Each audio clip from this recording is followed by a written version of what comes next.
Bronco fans, welcome back to Four Course Sports, where we dive into the delectable world of WMU sports. Today we're talking about WMU football. I am Jack Mennicke, and we have a new face here. No more Eddie Rosenthal. Sad to see him go, but happy to see Joey Hartzell. I'm the lead sports reporter here at the Western Herald, and I'm excited to talk some Bronco sports this year. There we go. All right, now let's just get right into the appetizers. Yeah, moving into the appetizers, the Broncos moved to 1-2 on the season after last night's win on Saturday night over Bethune Cookman. The Broncos defeated the Wildcats 59-31 in their home opener in year 2 of the Lance Taylor era, previously losing to Wisconsin 28-14 and Ohio State 56-0 on the road in weeks 1 and 2. The Broncos will be moving into a bye week before they move to West Virginia to play Marshall in the last non-conference game of the season before moving into MAC play. All right, let's dive into the main course. So we want to talk about the win over Bethune Cookman. The first play of the game, I thought I'd mention that first, was a 54-yard touchdown pass to Anthony Sambucci. I know you were there. How did that feel in the stadium when it... It was definitely exciting. You know, it was the first real downfield passing play we've seen all year out of Western Michigan. I know Lance Taylor in the spring game talked about with the new the sudden change last year, they weren't able to implement everything on the offense they wanted to, and the downfield passing attack was really what caught the short end of the stick there with that. And so it's exciting to see some playmakers downfield through the air for the Broncos. I keep hearing them talk about explosive plays, and I'm sure that's just what they wanted out the gate. WMU scored the first 28 points of the game, took a 28-0 lead, and then they had a 35-14 lead at half. Bethune Cookman actually opened the second half with a 98-yard kickoff, and before, in the end of the first half, they also had a 95-yard kickoff. So two massive kickoff returns for Bethune Cookman that kind of kept them in this game. Yeah, I mean, those two kickoff returns, two fluky plays, they kind of, adjust the final score a little bit, but Western Michigan should really come out of this game feeling like they dominated the game, especially on defense. The defense looked really good.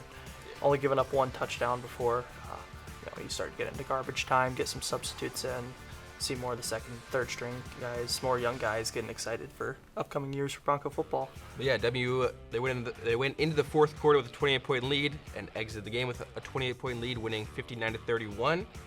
And Hayden Wolf led a strong passing attack for Western Michigan, 3 for 305 yards and 3 touchdowns. Only had one interception. Was 15 of 19 for passing.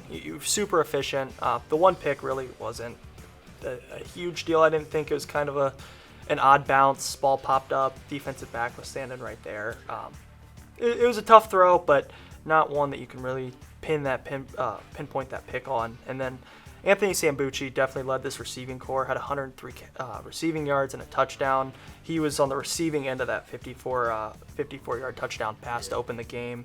Chris Towdle and Bugs Mortimer both had a receiving touchdown as well. They showed some explosivity in the passing game. And Western Michigan also had a big run game, but that'll be more on the later end of this video. Yeah. On the defensive side of the ball, linebacker Dominic Moon and defensive lineman Rodney McGraw each had 7 tackles to lead the team in tackles. And that was a stout defense. I thought that Tyson Lee only having the single sack for the Broncos in that game. The defensive line controlled the line of scrimmage, really disrupted Bethune Cookman's timing, didn't really allow them to run the ball very well, especially at the beginning of the game. But I'll move on to Jack and the sides. Yep, so let's move on to the sides. Kind of bittersweet sides. Not sweet really at all. Injuries. We're talking about injuries. Kenneth Womack, he's missed the entire season due to a hand injury. Obviously, he's important in this team. Last year, he led the team in receiving yards by more than 300 yards. And Jalen Buckley, he's missed the last 2 games. He missed the game against Ohio State, and then obviously missed this one against Bethune Cookman. And we all know how important he is. He was really our only strong suit in the Wisconsin game. He scored 2 touchdowns, I think like 60-something yards. And last year, obviously, he was fantastic. More than 500 yards, more than the second leading rusher for the Broncos. Yeah, those two big pieces to get back for Western Michigan. Womack is probably the most explosive wide receiver Western has.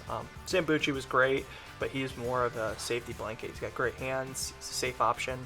Womack's the guy who really can take the top off of the defense and really open up the passing game for Western Michigan. Yeah, and then that kind of brings us right into desserts because we're going to be talking about the ground game now. So it's kind of like we're dipping our fries in the milkshake. Yeah, the ground game was definitely the biggest bright spot, I thought, for Western Michigan. Jaden Nixon and Zahir Abdus-Salam were both awesome. Career high in rushing yards for both of them. Nixon had 189 yards on the ground and 2 touchdowns. Abdus-Salam added 104 yards and 2 touchdowns as well. The offensive line really deserves a lot of credit. These guys, on most of their carries, were getting 4 or 5 yards downfield before contact. And when you give explosive guys like Jaden Nixon and Zahir Abdus-Salam, and when he returns Jalen Buckley space like that, these guys are going to excel, and that bodes well in the MAC. Being able to control the football, run the football effectively, will really make things easier on Hayden Wolf, and that's where you see these 15 for 19 passing games with 3 touchdowns and 300 yards.